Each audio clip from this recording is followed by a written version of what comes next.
عمر بن عاص رضی اللہ تعالیٰ عنہ یہ مصر کے گورنر تھے۔ عمر بن خطاب رضی اللہ تعالیٰ عنہ کے دور کی بات ہے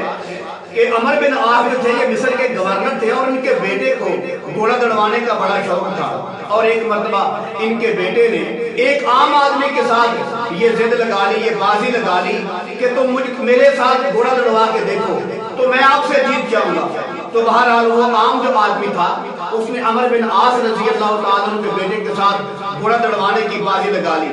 جب دونوں نے گھوڑا دوڑوایا تو وہ جو عام آدمی تھا اس کا گھوڑا آگے نکل گیا۔ جب اس کا گھوڑا آگے نکل گیا تو عمر بن عاص جو مصر کے گورنر تھے ان کے بیٹے کو غصہ آیا، اس کو حیرت آئی کہ میں تو ہار گیا ہوں، میرا گھوڑا پیچھے رہ گیا ہے۔ اس نے غصے کے اندر آ کر عام آدمی کو کوڑا مار دیا۔ وہ جو عام آدمی تھا، عام مصری تھا، اس کو کوڑا مار دیا۔ اس عام مصری نے کہا کہ بھئی آپ نے مجھے کوڑا کیوں مارا ہے؟ عمر بن خطاب سے میں آپ کی شکایت لگاؤں گا۔ تو یہ بات سن کر مصر کے گورنر عمر بن عاص کے بیٹے نے کہا کہ جاؤ جس کو مرضی کہہ لو،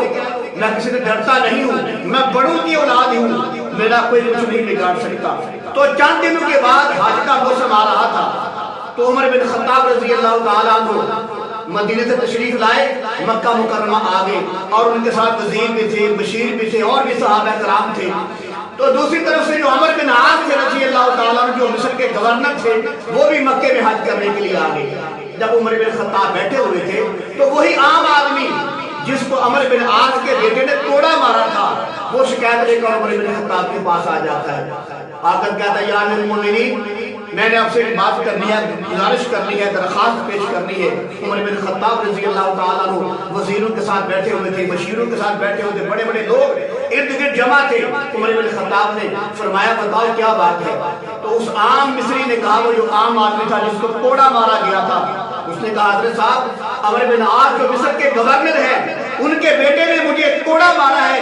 جب میرا گھوڑا آگے نکل گیا تھا تو اس نے غصے میں آ کر مجھے کوڑا مارا ہے، اور جب اس کو میں نے کہا کہ وہ عمر بن خطاب سے شکایت کروں گا،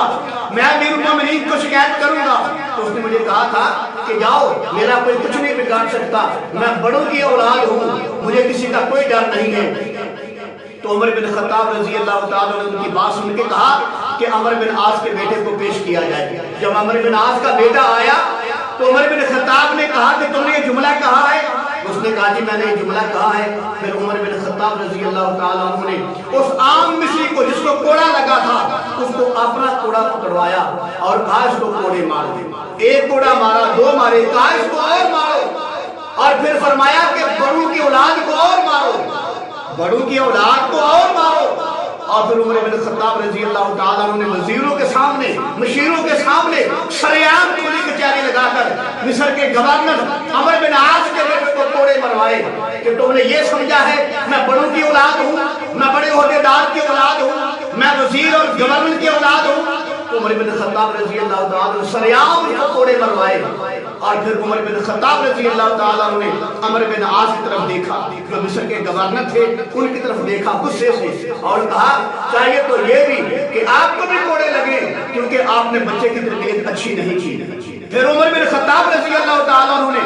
مصر کے گورنر عمر بن عاص کی طرف دیکھا اور کہا کہ ان لوگوں کو ان کی ماں نے آزاد چنا ہے، تم نے کب سے ان کو اپنا غلام بنا رکھا ہے۔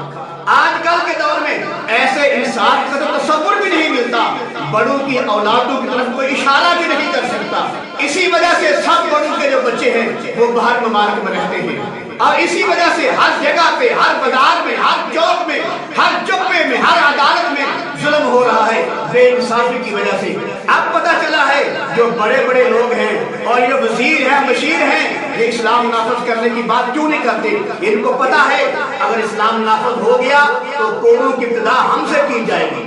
اگر اسلام نافذ ہو گیا تو ہمارے سامنے ہمارے بچوں کو تڑپایا جائے گا، اگر اسلام نافذ ہو گیا تو عوام کے سامنے سرعام ہمیں کوڑے مارے جائیں گے۔ اور یہ لوگ اس کے قابل ہیں جو ظلم کرتے ہیں، زیادتیاں کرتے ہیں، لوگوں پر جو ہے بربریت کرتے ہیں،